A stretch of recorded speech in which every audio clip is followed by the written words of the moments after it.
ng isang bagay na ating ipinaglaban para sa Pilipino, hindi maibibigay po sa dating Pangulo na minamahal ng marami.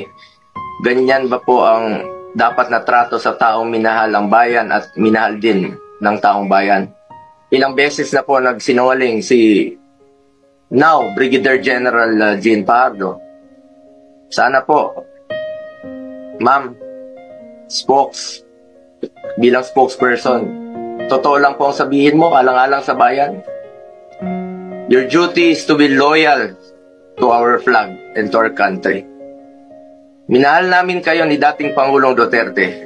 Sana, konting respeto lamang po. Kung nagawa nyo yan sa akin, magsinungaling, mas nagagawa nyo po yan sa ibang tao. Respeto lamang sana. Gaya ng pagrespeto at pagmamahal namin sa uniform personnel. Sinabi mo, nagpupunas lang ng pawis ang ilang pulis na nakuna ng video na umiiyak habang inaaresto si Pangulong Duterte. Mapigilan mo bang umiyak? Nasasaktan po yan. Doon lamang po tayo sa katotohanan at piliin nyo lang laging magsabi ng totoo alang-alang sa bayan. We must always entrust our loyalty to the Filipinos, to our flag, and to our country. Yan naman po parating sinasabi ni dating Pangulong Duterte sa inyo. Just be loyal to our country and to our flag. Di na niya kayang tumakas. At alam niyo po yun. Di na niya kaya kayong takbuhan. Dahil hirap na nga siyang maglakad, nagsusungkod na nga lang po siya. Imbis na umunlad, bigla tayong umurong. OFWs, pinapauwi natin. Noon, ginagawa natin ang paraan. In fact, si dating Pangulong Duterte, sumusulat yan sa mga king o sa leader ng ibang bansa para makauwi. And even nagre-raise tayo ng blood money para makauwi lang yung mga kababayan natin. Pero bakit baliktad niya yan? Bakit isinuko po ang sarili nating lahi? Hindi ko lubusang matanggap na siya ay nililiti sa ibang bansa gayong siya ay isang Pilipino. Samantalang mayroon naman tayong maayos na judicial system sa ating bansa na nirerespeto.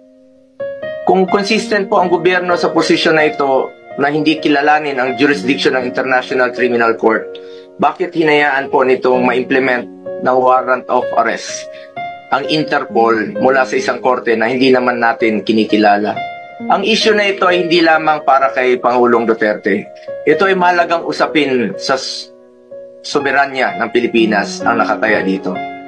Alang-alang sa ating mga bayaning nagbuwis ng buhay upang makamit lang ang ating kalayaan.